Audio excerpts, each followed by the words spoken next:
اثر نہیں، نصیحت نے بھی اثر نہیں کیا، کیونکہ وہ ظاہری نقشوں کو دیکھ رہا تھا۔ اس کی سزا کیا ملی ہے؟ اللہ فرماتے ہیں کہ اس کے باغ پر رات کے وقت کوئی آفت آئی ہے اور صبح وہ کف افسوس ملنے لگا، اور اس کو توبہ کی توفیق ملی اور کہنے لگا یا لیتنی لم اشرک بربی احدا، کاش میں اپنے رب کے ساتھ شریک نہ کرتا۔ یہ بھی ایک نوعیت کا شرکی ہے کہ آپ اپنے آپ کو خدا سمجھنے لگیں اور اپنی محنت کو سمجھنے لگیں کہ میں جو کروں گا مجھے اس کا رزلٹ ملے گا، خدا کے ارادے کا اس میں گویا دخل نہیں ہے۔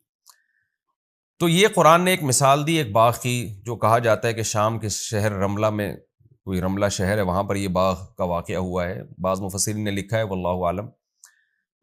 اب قرآن مثال دے رہا ہے اس رکوع میں کہ اس باغ کو تو تم نے نہیں دیکھا اور اس مثال کو بھی نہیں دیکھا، لیکن اس سے ملتی جلتی مثالیں تو تم صبح شام اپنی آنکھوں سے دیکھ رہے ہوتے ہو۔ اور وہ مثال کیا ہے؟ کھیتیاں، لہلہاتی کھیتیاں۔ تو اللہ فرما رہے ہیں کہ کیا کوئی دنیا میں ایسی لہلہاتی کھیتی تم نے دیکھی جس پہ زوال نہ آیا ہو؟ ہر کھیتی کو اگر اپنے حال پہ چھوڑ دیا جائے تو رزلٹ میں کیا ہے؟ وہ خشک ہو کے ختم ہو جاتی ہے۔ یہ اس سے پتہ چلتا ہے دنیا دار فانی ہے۔ یعنی جب آپ دیکھتے ہیں نا زمین میں ہل بوتے ہیں اور بہترین خوشنما کھیتیاں نکلتی ہیں، تو ہم تو چونکہ صبح و شام یہ منظر اپنی آنکھوں سے دیکھ رہے ہیں کہ کھیتی نے آگے جا کے خشک ہونا ہے، پھر بالکل چٹیل میدان بن جانا ہے، ہم دیکھ رہے ہیں تو یقین کر رہے ہیں۔ لیکن اگر کسی کو فرسٹ ٹائم لایا جائے اور وہ لہلہاتے کھیت دکھائے جائیں تو وہ بھی یہ کہے گا بھائی یہ ہمیشہ ایسا ہی رہے گا۔ لیکن ہم اس دیکھ رہے ہیں دنیا میں کیسا زوال آتا ہے، زمین بنجر ہوتی ہے، خدا اپنی قدرت سے ہریالی پیدا کر دیتا ہے، حالانکہ اس بنجر زمین کو دیکھ کے لگتا ہے کہ کبھی یہاں کچھ پیدا ہو ہی نہیں سکتا، لیکن اللہ اپنی قدرت سے ہریالی پیدا کر دیتا ہے۔ جب ہریالی کر دیتا ہے، پھول بوٹے اس میں پیدا ہوتے ہیں، تو اس کو دیکھ کے لگتا ہے کہ یہ ہمیشہ ایسے ہی رہے گی، لیکن کچھ ہی وقت میں اللہ اس کو چٹیل میدان بنا دیتا ہے۔ تو یہ دنیا میں اتنی اکھاڑ پچھاڑ ہے، دنیا میں اتنا اتار چڑھاؤ ہے، تو تم اپنی موجودہ حالت اور اپنی دولت اور اپنی شہرت اور اس دنیا کی رنگرلیوں کو دیکھ کر دھوکے میں کیوں پڑے ہوئے ہو؟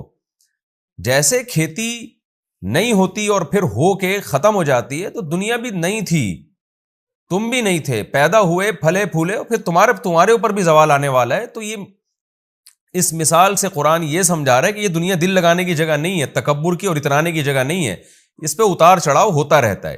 اس لیے قرآن آگے مثال دیتا ہے وَاضْرِبْ لَهُمْ مَثَلَ الْحَيَاةِ الدُّنْيَا، اے نبی آپ ان کے لیے بیان کر دیجئے دنیاوی زندگی کی مثال، کہ یہ دنیاوی زندگی جس پہ تم فخر کرتے ہو، دولت، شہرت اور لالچ اور ان سب چیزوں کے پیچھے بھاگ رہے ہو، کماء، اس کی مثال تو اس پانی کی طرح ہے، انزلناہ من السماء، جس کو ہم نے آسمان سے اتارا۔ یعنی صرف پانی کی طرح نہیں ہے، یہ پانی اور اس کے بعد جو کھیتیاں وجود میں آتی ہیں ان کی طرح ہے، اس پورے منظر کی طرح ہے جس کو آگے قرآن بیان کر رہا ہے۔ فاختلط بہ نبات الارض، پھر اس پانی سے زمین کی نباتات پھلتی پھولتی ہیں، ان میں ایک رونق پیدا ہوتی ہے، لیکن پھر اس کے بعد نتیجہ کیا نکلتا ہے؟ فاصبح ہشیما، اس کے بعد دوبارہ وہ ریزہ ریزہ ہو جاتی ہے، تذروہ الریاح، اور پھر ہوائیں اس کو بکھیر رہی ہوتی ہیں، کوئی حال نہیں ہوتا اس کا، ہوائیں ایسے بکھیر رہی ہوتی ہیں۔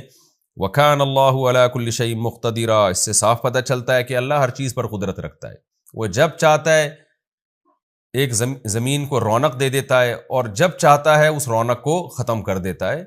تو تمہیں بھی جب چاہے گا اللہ دولت دے دے گا، جب چاہے گا چھین لے گا، تو یہ تمہاری چاہت پر نہیں ہے، یہ حقیقت میں اللہ کی چاہت پر ہے۔ آگے اللہ تعالیٰ اس دنیا کی وہ مثال دے رہے ہیں جس کو دنیا کہا جاتا ہے۔ ابھی تو اس آیت میں مثال دی نا اللہ نے، ایک عمومی مثال دی ہے کہ پوری دنیا کی مثال یہی ہے۔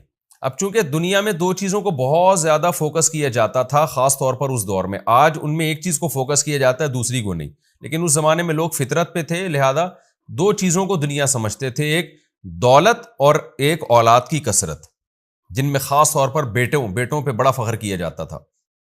یہ تو فیملی پلاننگ والوں نے انسان کی فطرت ہی مسخ کر دی ہے، تو اب وہ اولاد کی کثرت پہ فخر کے بجائے لوگ شرمندگی محسوس کرتے ہیں۔ یہ ایسے ہی ہے جیسے عورت کو چھوڑ کے لوگ مردوں کی طرف مائل ہو رہے ہیں، عورتیں مردوں کو چھوڑ کر عورتوں کی طرف مائل ہو رہی ہیں، جو لیسبین قسم کی اور یہ جو LGBT ٹائپ کے مرد پیدا ہو رہے ہیں۔ تو یہ نیچر سے بغاوت ہے نا، کہ جس چیز میں اٹریکشن تھی وہ اٹریکشن ختم ہو گئی۔ تو آج انسانیت نے نیچر سے بغاوت کر دی ہے، تو اولاد کی کثرت میں پہلے انسان فخر کرتا تھا، اس کو نعمت سمجھتا تھا، خدا کا تحفہ، بلکہ تکبر کرتے تھے لوگ کہ میری اتنی اولاد ہے، میرے اتنے بچے ہیں، اور ظاہر ہے وہ سہارا بنیں گے، ان پہ خرچ اتنا نہیں ہوگا جتنا اس کا آؤٹ پٹ ہوگا۔ یعنی اس کا جو ریزلٹ ہوگا وہ اس میں انویسٹمنٹ اتنی نہیں ہے جتنا اس سے ارننگ ہوگی ہماری. وہ ہمارا دست و بازو بنیں گے, وہ ہماری بڑھاپے میں سہارا بنیں گے. یہ ساری چیزیں کفار بھی اس پہ فخر کرتے تھے. یہ تو فیملی پلاننگ والوں نے دماغ خراب کر کے نا اتنا جھوٹ بولا ہے کہ جو چیز انسان کے لیے سب سے زیادہ اٹریکٹیو تھی وہی ایک تانا بن چکی ہے. یعنی اولاد کی کثرت جس پہ ہمیشہ سے انسان فخر کرتا تھا, اب وہ ایک تانا بنا دی ہے فیملی پلاننگ والوں نے. تو یہ بھی فطرت سے بغاوت ہے. لیکن قرآن چونکہ اس دور میں نازل ہو رہا ہے جب لوگ اپنی فطرت پہ تھے, تو قرآن مثال وہی دے گا جو نیچر کے مطابق ہوگی. اس لیے اب قرآن دنیا کی ان 2 چیزوں کی مثالیں دے رہا ہے جو دنیا میں سب سے زیادہ قابل فخر سمجھی جاتی ہیں. اس کی مثال دے کے قرآن کہتا ہے کہ المال والبنون زینت الحیات الدنیا, مال اور اولاد. یہاں جو البنون ہے نا, بعض مفسرین نے اس کا ترجمہ اولاد سے کیا ہے, تو پھر اس میں بیٹیاں بھی داخل ہیں. اس کو کہتے ہیں صنعت تغلیب. جیسے والد کے لفظ میں ہم جب تثنیہ بناتے ہیں تو والدین, کیا مطلب 2 والد, یعنی ماں کو بھی والد ہی کے لفظ میں داخل کر لیا. تو یہاں بھی البنون یہ گویا کہ ایک علامت ہے, اس میں بیٹیاں بھی داخل ہیں, اولاد کے معنی میں استعمال ہوا ہے. تو اس کی مثال اردو میں بہت آسان دیتا ہوں میں. ہم کسی سے پوچھتے ہیں آپ کے بچے کتنے ہیں, تو بچے میں بچیاں بھی داخل ہوتی ہیں. حالانکہ جو آپ کی لڑکیاں ہیں ان کو بچی کہا جاتا ہے یا بچیاں کہا جاتا ہے, بچہ نہیں کہا جاتا. بچے جو ہے بچہ کی جمع ہے. تو کیا مطلب, مذکر کا لفظ استعمال ہوتا ہے, مراد اس میں داخل جو مؤنث ہیں وہ بھی ہوتے ہیں. تو البنون کا مطلب کیا ہے یہاں پر اولاد. اس لیے بعض مفسرین نے اس کا ترجمہ کیا ہے کہ مال اور اولاد یہ دنیاوی زندگی کی زینت ہے. اور بعض نے اس کو اپنے ظاہر پر رکھا ہے کہ نہیں جی, چونکہ دنیاوی زندگی کی زینت بیٹیاں نہیں سمجھی جاتی تھیں, اور وہ لوگ بیٹوں پہ فخر کرتے تھے کہ وہ ہمارا سہارا بنیں گے, بیٹیوں پہ وہ فخر نہیں کرتے تھے, بلکہ عرب تو بیٹی کی پیدائش پر ان کے منہ سیاہ ہو جایا کرتے تھے. تو قرآن نے ان کے لحاظ سے ہی مثال دی ہے یہ بتانے کے لیے کہ تم جن بیٹوں پہ فخر کر رہے ہو اور جس اولاد پہ فخر کر رہے ہو, اصل چیز اعمال ہے. تو یہ چیزیں فخر کرنے کی نہیں ہیں, شکر کرنے کی ہیں. بہرحال وہ تو قرآن اور سنت میں ہمیں بتایا گیا ہے کہ اولاد کی کثرت یہ قابل فخر نہیں ہے لیکن قابل شکر بہرحال ہے. اب تو فیملی پلاننگ والوں نے اس کو قابل شکر بھی نہیں رکھا. تو قرآن کہہ رہے ہیں المال والبنون کہ دنیاوی مال و متاع یہ فنا ہونے والی چیز ہے. تو اس میں دنیا میں سب سے امپورٹنٹ چیز جو سمجھی جاتی ہے, اٹریکٹیو چیز سمجھی جاتی ہے, جس پہ لوگ بہت زیادہ تکبر کرتے ہیں, اتراتے ہیں, وہ ہے مال اور بیٹے. تو اللہ کہتے ہیں زینت الحیات الدنیا, یہ سب دنیاوی زندگی کی زینت ہے بھائی. اور دنیا کا ہم نے تمہیں مثال دے دی ہے کہ یہ فنا ہونے والی ہے. یہی اولاد تمہیں کل قبر میں اتارے گی, اور یہی مال جب بغیر جیب کے کفن ہو پہنایا جائے گا نا اور تمہیں قبر میں لٹایا جائے گا, تو یہی ساری اولاد تمہاری جو ہے یہ سارے تمہاری جائیدادوں کے حصے بخیے کر کے کھا رہی ہوگی. تو اس لیے یہ دنیاوی زندگی کی ایک زینت ہے. زینت کیا ہوتا ہے کہ وہ چیز جو دیکھنے میں اچھی لگتی ہے, چاہے حقیقت میں اچھی ہو یا نہ ہو. آگے کیا ہے, پھر سوال پیدا ہوتا ہے اللہ, پھر وہ چیز جو صرف زینت نہیں ہے بلکہ حقیقت سے اس کا بڑا گہرا تعلق ہے اور وہ واقعی ہمارے لیے فائدے مند ہے, تو وہ کیا چیز ہے؟ تو اللہ فرماتے ہیں والباقیات الصالحات, باقی رہنے والی چیزیں وہ نیک اعمال ہیں, خیر عند ربک, وہ تیری رب کی نظر میں ان چیزوں سے زیادہ بہتر ہیں. یعنی اولاد سے اور مال سے زیادہ بہتر کیا ہیں؟ وہ ہیں باقی رہنے والی نیکیاں, کیونکہ وہ اس لیے بہتر ہے, ظاہر ہے سب سے پہلی بات ہے وہ باقی رہنے والی ہیں. تو ثواباً وہ ثواب کے اعتبار سے بھی یعنی بدلے کے اعتبار سے, وخیر عملا, اور ان سے آپ زیادہ امیدیں بھی لگا سکتے ہیں. آپ نہ اولاد سے بہت زیادہ امیدیں لگا سکتے ہیں کہ آپ اولاد سے لوگ امیدیں لگاتے ہیں نا کہ یہ کر کے دیں گے, یہ یوں کما کے دیں گے, یہ ہمارے کام آئیں گے, ہو سکتا ہے کام نہ آئیں آپ کے, اور یہ بھی ممکن ہے کہ وہ آپ کی زندگی میں ہی مر جائیں, آپ کے بڑھاپے سے پہلے ان کی موت واقع ہو جائے. اسی طرح مال یہ چھن بھی سکتا ہے, یہ مال آپ کو نقصان بھی پہنچا سکتا ہے, مال قتل و غارت کا ذریعہ بن سکتا ہے, ہو سکتا ہے آپ کے مالدار ہونے کی وجہ سے کوئی آپ کو قتل کر کے چلا جائے. تو مال اور اولاد کے بجائے آپ امیدیں کس سے لگاؤ؟ نیک اعمال سے, کیونکہ تیرے رب کے نزدیک نیک اعمال سے امیدیں لگانا یہ زیادہ بہتر ہے. اور نیک اعمال پہ جو آپ کو فیوچر میں بدلہ ملے گا وہ اولاد اور مال کے بدلے سے زیادہ بہتر ہے. اولاد اور مال کا بدلہ کیا ہے؟ آپ سمجھتے ہو میرا مال ہوگا تو فیوچر میں اس کے بدلے میں مجھے یہ ملے گا, میری اولاد ہوگی تو فیوچر میں اس کے بدلے میں مجھے یہ بینیفٹس ملیں گے. تو اللہ کہتے ہیں اعمال پر جو تمہیں مستقبل میں فائدے ملیں گے وہ زیادہ ہیں ان کے اعتبار سے. تو اس لیے نہ مال پہ فخر کرو نہ اولاد پہ. مراد اس سے صرف مال اور اولاد نہیں ہے، دنیا کی کوئی بھی نعمت وہ سب اس میں داخل ہے. باقی خوب سمجھ لیں اس آیت کا یہ مطلب ہرگز نہیں ہے کہ اولاد کی کثرت کی فکر نہیں کرنی چاہیے، وہ تو نیک اعمال میں داخل ہے کہ آپ اولاد کی کثرت کی اللہ سے امیدیں بھی لگائیں اور اللہ سے دعائیں بھی مانگیں اور اولاد کی کثرت کی خواہش بھی رکھیں، کیونکہ یہ تو قرآن و سنت کا حکم ہے. تو یہاں اولاد اور مال سے وہ مال اور وہ اولاد مراد ہے جو آخرت سے آپ کو غافل کر دے. جیسے کہ مشرکین مکہ جن کو اللہ نے بہت زیادہ بیٹے دیے تھے وہ اسی پہ فخر کیا کرتے تھے. وہ یہ کہا کرتے تھے کہ اگر اللہ ہم سے خوش نہ ہوتا تو ہمیں اتنے بیٹے کیوں دیتا، اور ہمیں کسی سے ڈرنے کی ضرورت نہیں ہے، کوئی عذاب نہیں آئے گا، یہ اولاد ہے جو ہمیں بچائے گی. وہ اس طرح کی فضول باتیں کیا کرتے تھے. تو قرآن نے اس کی نفی کی کہ بھائی تم ان پر تکیہ کر کے بیٹھ گئے ہو اور اعمال سے تم غافل ہو. تو باقی اگر کوئی اولاد کی کثرت چاہتا ہے اللہ رسول کے حکم کی وجہ سے تو وہ تو نیک اعمال کے مفہوم میں یہ چیز خود بخود داخل ہے.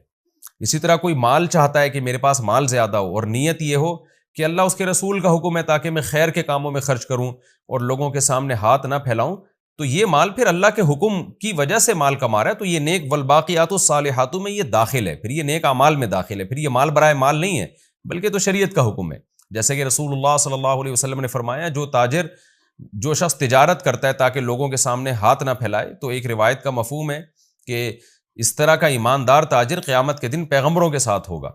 تو اگر اچھی نیت سے مال کمایا جائے اور اچھی نیت سے اولاد کی کثرت رکھی جائے تو پھر وہ والباقیات الصالحات کے مفہوم میں داخل.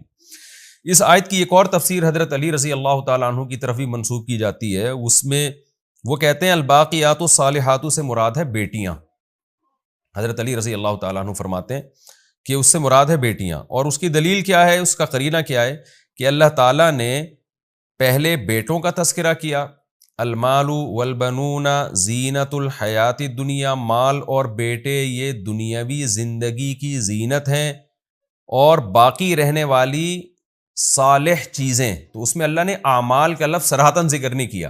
تو اس میں اس بات کا قرینہ ہے کہ عرب جو فخر کیا کرتے تھے بیٹوں پر کہ یہ ہماری زینت ہے، یہ ہماری ایک شو مارا کرتے تھے، تو اللہ نے اس کے بیٹوں کے بدلے میں اللہ نے ذکر کیا باقی رہنے والی وہ نیک عورتیں ہیں. الصالحات میں تو مطلق صالح کا لفظ ہے نا، اب ہمیں نہیں پتا اس سے اعمال مراد ہے یا اولاد مراد ہے. تو چونکہ یہ مؤنث کا لفظ ہے تو اس لیے اس سے میں اس بات کا واضح قرینہ موجود ہے کہ اس سے بیٹیاں مراد ہو سکتی ہیں، کیونکہ بیٹوں کے مقابلے میں ان کو ذکر کیا جا رہا ہے. تو اللہ نے ان بیٹیوں کا تذکرہ اشارتاً کیا کہ اصل جو چیز ہے وہ باقی رہنے والی بیٹیاں ہیں. کیا مطلب کہ بیٹوں پہ عرب لوگ فخر کیا کرتے تھے اور یہ فخر ان کے جہنم میں جانے کا ذریعہ تھا، کیونکہ یہ فخر ان کو دین حق پہ چلنے سے روکتا تھا. جبکہ بیٹیوں میں فخر نہیں کرتے تھے، کیونکہ بیٹیاں تو کہا جاتا تھا، آپ بھی کہا جاتا ہے کہ جی پرائی ہوتی ہیں اور وہ تو رخصت ہو کے گھر سے چلی جائیں گی، اور وہ تو ہمیں نہ جنگوں میں کام آتی ہیں نہ وہ ہمیں کما کے دیتی ہیں. تو جبکہ رسول اللہ صلی اللہ علیہ وسلم نے اس کے مقابلے میں کیا فرمایا، جس نے 3 بیٹیوں کی کفالت کی میں اس کے لیے جنت کی ضمانت لیتا ہوں. جبکہ ایسی ضمانت آپ صلی اللہ علیہ وسلم نے بیٹوں کی کفالت پہ نہیں لی. وجہ کیا ہے کہ یہ تو صرف اللہ کی مخلوق سمجھ کے آپ ان کو پال رہے ہو نا، ان سے آپ کا کوئی دنیاوی مفاد تو ہے نہیں. تو اس لیے اللہ نے فرمایا کہ جس اولاد کو تم دنیا کی زینت سمجھتے ہو وہ صرف دنیا کی حد تک ہی زینت ہے.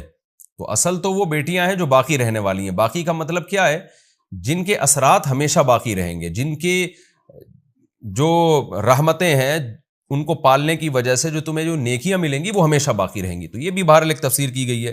اور خوب سمجھ لیں جب مفسرین سے یا صحابہ تابعین سے اس قسم کی تفسیریں منقول ہوتی ہیں تو اس تفسیر کا مطلب یہ ہوتا ہے کہ الباقیات الصالحات کا ایک مصداق یہ بھی ہے. تو وہ تفسیر اس تفسیر کے اپوزٹ نہیں ہوتی جو جمہور نے کی ہے. تو حضرت علی رضی اللہ تعالیٰ عنہ کی اس تفسیر کو ہم اگر لے لیں تو اس کا مطلب یہ ہوگا، جو میری ایک رائے ہے وہ یہ ہوگا کہ والباقیات الصالحات کا اصل مفہوم تو یہی ہے کہ نیک اعمال، لیکن بیٹیاں بھی اس نیک اعمال میں داخل ہیں، ان کو پالنا. اور بیٹیاں اس موقع پر اس نیک اعمال کا سب سے پہلا مصداق ہیں. یعنی یہاں قرآن مجید میں الباقیات الصالحات سے مراد نیک اعمال ہی ہیں، لیکن ان نیک اعمال میں یہاں سب سے پہلا نمبر جس کو قرآن جس کی طرف اشارہ دے رہا ہے وہ ہے بیٹیوں کو پالنا. تو اس طرح سے دونوں تفسیروں میں تطبیق ہو جائے گی، کیونکہ بیٹوں کے مقابلے میں ذکر کیا جا رہا ہے اور مؤنث کے صیغے اس کے لیے استعمال کیے جا رہے ہیں. یعنی قرآن یوں بھی تو کہہ سکتا تھا نا العمل الصالح، نیک عمل، تو لیکن قرآن نے الباقیات الصالحات کا تذکرہ کیا.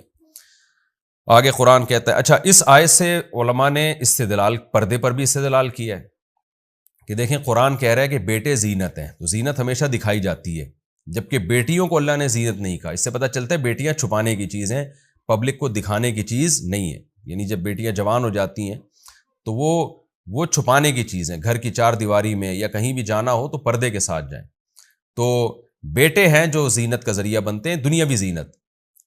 آخرت میں تو ظاہر ہے وہ بیٹیوں کو پالنے کے فضائل اسلام میں زیادہ ہیں, لیکن دنیاوی زینت کے اعتبار سے زینت اسی چیز کو کہا جاتا ہے نا جو نمایاں کی جاتی ہے. تو اس میں اللہ نے یہ مانا ہے کہ بیٹے دنیا کی زینت ہیں. وہ اس کا انکار تو نہیں کیا اللہ تعالیٰ نے, انکار اس بات کا کیا کہ اس زینت پر فخر نہ کرو اور اللہ سے غافل نہ ہو.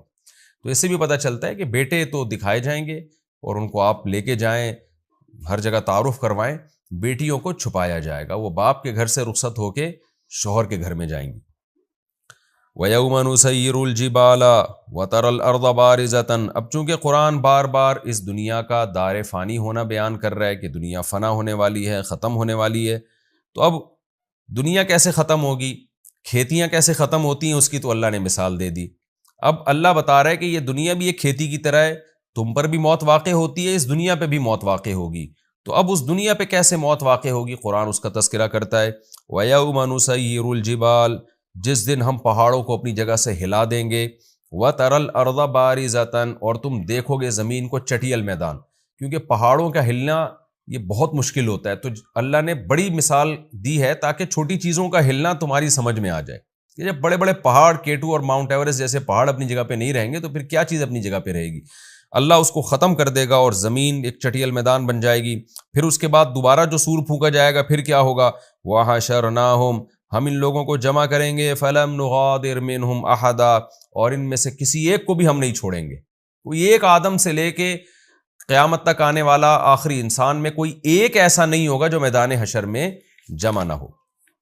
اس کے بعد کیا ہوگا, وَعُرِضُوا عَلَىٰ رَبِّكَ صَفًّا, اور اے مخاطب تیرے رب کے سامنے سب پیش کر دیے جائیں گے صف بنا کے. وہ صفیں کس ترتیب سے ہوں گی اللہ ہی اس کی تفصیل جانتا ہے. پھر اللہ خطاب کر کے کہیں گے, لَقَدْ جِئْتُمُونَا كَمَا خَلَقْنَاكُمْ أَوَّلَ مَرَّةٍ, دیکھو جیسے ہم نے پہلی مرتبہ تمہیں پیدا کیا تھا وہ بھی ہماری قدرت تھی, اسی طرح آج تم ہمارے سامنے دوبارہ آ گئے, ہم تمہیں دوبارہ اپنے سامنے لے آئے. تو یہ بار بار جو ایتھیس اور ملحدین کے فضول باتیں کرتے ہیں نا, اس طرح سے انسان یوں کر کے وجود میں آیا ہے, تو اس کی نفی ہو رہی کہ پہلی دفعہ بھی ہماری قدرت تھی. یہ تو تم نے دیکھ لیا منی سے انسان بنتا ہوا, تو تم نے کہا یوں بنا ہے. نہ دیکھا ہوتا تو تم لاکھوں کروڑوں سال تک فلسفے ہی پیش کرتے رہتے کہ یہ پہلی دفعہ بنا کیسے ہے. کوئی بھی نہیں مانتا کہ یہ منی کے قطرے سے 9 مہینے میں بن کے ماں کے پیٹ سے باہر آ گیا, کوئی بھی نہیں مانتا یہ. اور پتہ نہیں کیا کیا تھیوریاں پیش کی جاتی ہے اور اس پہ کیا کیا فضول دلائل گڑھے جاتے. تو اللہ کہتے ہیں ہم نے پانی کے قطرے سے تمہیں ماں کے پیٹ میں 9 مہینے میں بنا کے نکال دیا, اور پہلی دفعہ بھی بہت عجیب طریقے سے تمہیں پیدا کیا تھا, کسی کو مرد کسی کو عورت بنایا, پھر ان کے ملاپ سے پھر نئی نسل تیار کی, پھر ان کے ملاپ سے, یا پتہ نہیں صدیوں سے یہ عمل ہوتا چلا آ رہا ہے. تو جیسے پہلی مرتبہ ہم نے تمہیں بنا دیا, دوبارہ ہم نے قبروں سے لا کے اپنے سامنے کھڑا کر دیا ہے. بل زعمتم, لیکن تم کیا سمجھتے رہے, لن نجعل لکم موعدا, کہ ہم تمہارے لیے کوئی وعدے کا وقت رکھیں گے ہی نہیں جس میں ہم نے تمہیں دوبارہ جمع کرنا ہو. تم یہی فضول باتوں میں لگے رہے کہ یہ کیسے پاسبل ہے, یہ تو ہو نہیں سکتا. ووضع الکتاب, اللہ کہیں گے کہ ہم تمہیں جمع کر کے بتائیں گے, دیکھو آ گئے نا تم. اس کے بعد کیا ہوگا, ووضع الکتاب, اعمال نامے رکھے جائیں گے لوگوں کے سامنے لا کے. فتر المجرمین, اے مخاطب تو مجرموں کو دیکھے گا, مشفقین مما فیہ, اس کتاب میں جو کچھ لکھا ہوا ہوگا اس کی وجہ سے وہ ڈر رہے ہوں گے. اس کتاب میں ان کی ساری بدعمالیاں ہوں گی جس کو دیکھ کر وہ گھبرانا اور پریشان ہونا شروع کر دیں گے. وَيَقُولُونَ, اور اتنا پریشان ہوں گے کہ کہیں گے, یا وَيْلَتَنَا, ہائے ہماری بدبختی, مَا لِهَذَا الْكِتَابِ, اس کتاب کو کیا ہو گیا ہے, یہ کیسی کتاب ہے, لَا يُغَادِرُ صَغِيرَةً وَلَا كَبِيرَةً إِلَّا أَحْصَاهَا, کہ کوئی زندگی کا چھوٹا یا بڑا پہلو ایسا نہیں ہے, عمل ایسا نہیں ہے مگر یہ کہ اس کتاب نے اس کو محفوظ نہ کر لیا ہو. یعنی ایسا رزلٹ تو ہم نے آج تک کبھی نہیں دیکھا. کوئی ایک معمولی سا ذرہ بھی اس کتاب نے نہیں چھوڑا. حدیث میں آتا ہے, قرآن میں آتا ہے نا, یعلم خائنۃ الاعین, اللہ آنکھوں کی خیانت کو بھی جانتا ہے. ذرا سی آپ کی نظر ادھر ادھر ہوتی ہے نا غلط اس کو بھی اللہ جانتا ہے. تو ایک ایک چیز لکھی جا رہی ہے اس میں, اور قرآن کہتا ہے واقعی ایسا ہی ہوگا. وَوَجَدُوا مَا عَمِلُوا حَاضِرًا, جو کچھ انہوں نے عمل کیا ہوگا نا اس کو اپنے سامنے موجود پائیں گے. وَلَا يَظْلِمُ رَبُّكَ أَحَدًا, اور اے مخاطب تیرا رب کسی پہ ظلم نہیں کرے گا.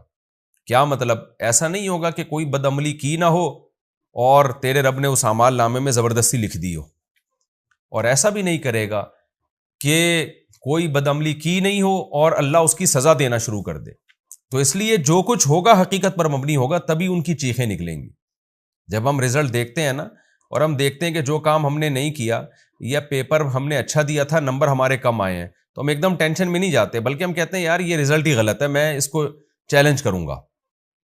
تھوڑی سی پریشانی تو ہوتی ہے, لیکن ایک امید بھی ہوتی ہے کہ بھائی میں نے تو پیپر اچھا دیا تھا, یہ اتنے تھوڑے نمبر کیوں آئے ہیں, اس کا مطلب یہ پیپر چینج ہوا ہے یا جو چیک کرنے والا ہے اس سے غلطی ہوئی ہے, تو میں جو ہے اس کیس کروں گا اس پہ. لیکن اللہ کہتے ہیں کہ چونکہ وہ جو کچھ انہوں نے کیا ہوگا نا اس کو اپنے سامنے موجود پا رہے ہوں گے, اور تیرا رب کسی پہ ظلم نہیں کر رہا ہوگا, تو اس لیے ان کی جو چیخ و پکار ہوگی وہ بالکل بجا ہوگی. وہ دیکھیں گے یار یہ سب وہی چیزیں جو ہم کر کے آئے. تو اس لیے اللہ تعالیٰ فرماتے ہیں تیرا رب کسی پہ ظلم نہیں کرے گا. یہ ہمارا رکوع الحمدللہ کمپلیٹ ہو گیا, اور اس رکوع کا مختصر سا رکوع تھا. اس کا خلاصہ یہی ہے کہ اللہ نے بتا دیا بھائی یہ دنیا دار فانی ہے, لہلہاتی فصلوں سے عبرت حاصل کرو, یہ ہمیشہ نہیں لہلہاتی ہیں. تو یہ لہلہاتی دنیا, یہ سائنسی ترقیاں, یہ چاند اور مریخ پہ پہنچنے کی باتیں, یہ بھی اسی کھیتی کی طرح ہے کہ جو ابھی اس درخت کی طرح جو نشو و نما پا رہا ہے. تو آپ اس دنیا کی اس ترقی کو تو دیکھ رہے ہو, یہ نہیں دیکھ رہے کہ ہر ترقی کے بعد ایک زوال بھی ہے. تو رزلٹ اس کا یہی ہے. لہذا ترقی سے اللہ نہیں روک رہے, اس دنیا سے دل لگانے سے روک رہے ہیں. اور پھر اللہ نے دنیا میں ان دو چیزوں کی مثال دی ہے جو دو چیزیں بہت زیادہ اٹریکٹیو سمجھی جاتی ہیں, ایک مال اور ایک اولاد. تو اللہ کہتے ہیں یہ مال اور اولاد بھی فانی ہے, تو نیک اعمال کو فوکس کرو, یعنی کچھ بھی کرنا ہے تو اللہ کو راضی کرنے کے لیے کرو. اس کا ثواب بھی یقینی ہے, اور اس پہ جو امیدیں لگاؤ گے تم, ان امیدوں کے مطابق تمہارے ساتھ معاملہ بھی ہوگا. جبکہ دنیا سے جب امیدیں لگاؤ گے تو تمہیں خاک بھی مل سکتی ہے اس میں. اور پھر اللہ نے قیامت کی ہولناکیوں کو بیان کیا, اور پھر انصاف کو بیان کیا کہ کیسے اللہ تعالیٰ مجرمین کے سامنے اعمال نامے لا کے رکھ دے گا. تو یہ اس کا حاصل یہی ہے کہ یہ جو بار بار کہا جاتا ہے کہ کوئی دوبارہ زندگی نہیں ہے, کوئی حساب و کتاب نہیں ہے, اللہ کہتا ہے زندگی بھی ہے دوبارہ, حساب و کتاب بھی ہے, اور ایسا حساب و کتاب ہے کہ تمہاری چیخیں نکل جائیں گی. اللہ تعالیٰ ہم سب کو اس حساب و کتاب کے دن کے آنے سے پہلے اس کی تیاری کی توفیق عطا فرمائے, اور اگر ہم سے کوئی غلطی ہو جاتی ہے تو جلد سے جلد اللہ